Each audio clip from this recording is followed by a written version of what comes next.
जी हाँ, दोस्तों आज के इस वीडियो के माध्यम से हम बात करेंगे कि अन्य राज्यों के छात्रों का मध्य प्रदेश के कॉलेजों में एडमिशन कैसे होगा। स्टूडेंट एक कमेंट आ रहे थे कि सर हम अदर स्टेट के स्टूडेंट हैं, लेकिन हमें मध्य प्रदेश के कॉलेज में एडमिशन लेना है। ठीक है, मध्य प्रदेश के जैसा कि कॉलेज हम कह सकते हैं कि जैसे कि बीएड, एमएड, बीएड कोर्स में एडमिशन लेना है या एमएड कोर्स में एडमिशन लेना है। ठीक है, अगर हम बात करें बीए, बीकॉम, बीएससी में एडमिशन लेना है, अगर हम बात करें एमए, एमकॉम, एमएससी में एडमिशन लेना है, अगर हम बात करें डीएड में एडमिशन लेना है, डीएलएड में एडमिशन लेना है, तो अगर आपको इन कोर्सेज़ में एडमिशन लेना है, इन कॉलेजेस में एडमिशन लेना है जो कि कोर्सेज़ को करवाते हैं, तो इसकी क्या प्रोसेस होती है? क्या एडमिशन लेने की जो पॉसिबिलिटी है, वो कितनी है अदर स्टेट के स्टूडेंट के एमपी में एडमिशन लेने की, सारी इन्फॉर्मेशन को आज की इस वीडियो के माध्यम से देखने वाले, तो वीडियो को शेयर करना है सभी के साथ में, कोई भी डाउट हो कमेंट करना। इंस्टाग्राम पर भी फॉलो कर लेना, लिंक आपको डिस्क्रिप्शन बॉक्स में मिल जाएगा। तो मैंने यहाँ पर ऑफिशियल नोटिफिकेशन के कुछ स्क्रीनशॉट है वो डाउनलोड करके रखे हैं, जिसके माध्यम से हम समझेंगे कि अदर स्टेट के जो स्टूडेंट होते हैं वो मध्य प्रदेश के कॉलेजों में एडमिशन कैसे लेंगे। तो यहाँ पर सबसे पहले हम बात करेंगे एनसीटीई कोर्सेज की। एनसीटीई कोर्स क्या होता है दोस्तों, मैं आपको बता दूं, आपको नहीं पता।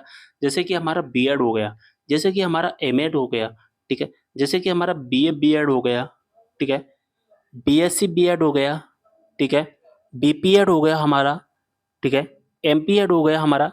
ये ऐसे कोर्सेज होते हैं ना, वो हमारे एनसीडी कोर्सेज के अंतर्गत आते हैं। अगर आप अदर स्टेट के स्टूडेंट हैं और मध्य प्रदेश के कॉलेजों में एडमिशन लेना है, तो इसके लिए आपको क्या करना पड़ेगा, मैं आपको बता दूं। इसका एक ऑफिशियल नोटिफिकेशन जो कि मैंने डाउनलोड किया हुआ है, और इसमें क्लियर मेंशन किया गया है कि इसके जो राउंड होते हैं, सबसे पहले तो राउंड समझना कि एनसीटी कोर्स में जो मेन राउंड होते हैं, वो मेन राउंड कितने होते हैं।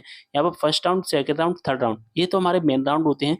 इसके बाद में होता क्या है कि हमारे एडिशनल राउंड भी आते हैं। एडिशनल राउंड मतलब कि जब ये 3 राउंड समाप्त हो जाते हैं मेन राउंड, इसके बाद अगर सीटें बचती हैं तो एडिशनल राउंड भी निकाले जाते हैं। ठीक है? बात समझ में आ गई आपको? जो हमारा मेन राउंड होता है, मेन राउंड जिसमें फर्स्ट राउंड और सेकंड राउंड, तो वो तो केवल एमपी के स्टूडेंट के लिए होता है। बाकी का जो थर्ड राउंड होता है वो अदर स्टेट स्टूडेंट के लिए भी होता है। अगर आप अदर स्टेट के स्टूडेंट हैं तो इसके जो एनसीटी कोर्स में एडमिशन लेने के लिए आप थर्ड राउंड में पार्टिसिपेट करना होगा, यानी कि आप थर्ड राउंड में एडमिशन ले पाएंगे एनसीटी कोर्सेज के जो भी स्टूडेंट हैं। यानी कि एनसीटी कोर्स में अगर आपको एडमिशन लेना है तो तृतीय चरण में आप एडमिशन ले पाएंगे, लेकिन जो अदर स्टेट के जो सामान्य वर्ग के स्टूडेंट है केवल वही ले पाएंगे थर्ड राउंड में। लेकिन यहाँ पर अगर हम बात करें तृतीय चरण के बाद में, यानी कि फर्स्ट, सेकंड, थर्ड राउंड, जो एडिशनल राउंड आएगा मेन राउंड के बाद में, उसमें सभी स्टूडेंट पार्टिसिपेट कर पाएंगे। जैसा कि यहाँ पर क्लियर मेंशन किया भी गया है कि मध्य प्रदेश के मूल निवासी तथा राज्य के बाहर के जो भी आवेदक हैं वो सभी स्टूडेंट यहाँ पर पार्टिसिपेट कर पाएंगे प्रथम अतिरिक्त चरण यानी कि एडिशनल राउंड में। तो बात समझ में आ गई।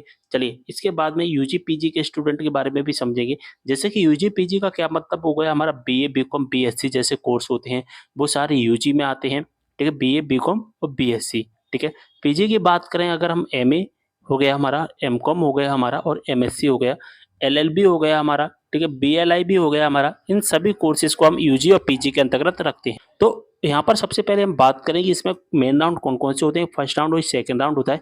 इसके बाद के जितने भी राउंड निकाले जाते हैं वो सभी राउंड सीएलसी राउंड के अंतर्गत आते हैं। बात समझ में आ गई, कौन से राउंड के अंतर्गत आते हैं, वो सभी राउंड सीएलसी राउंड के अंतर्गत आते हैं। तो मध्य प्रदेश के बाहर के जो भी स्टूडेंट हैं वो ना तो फर्स्ट राउंड में एडमिशन ले सकते हैं ना सेकंड राउंड में एडमिशन ले सकते हैं। First and second round Madhya Pradesh के स्टूडेंट के लिए रखा गया है केवल और केवल। लेकिन जो अदर स्टेट के स्टूडेंट है इसके बाद में सीएलसी राउंड आता है।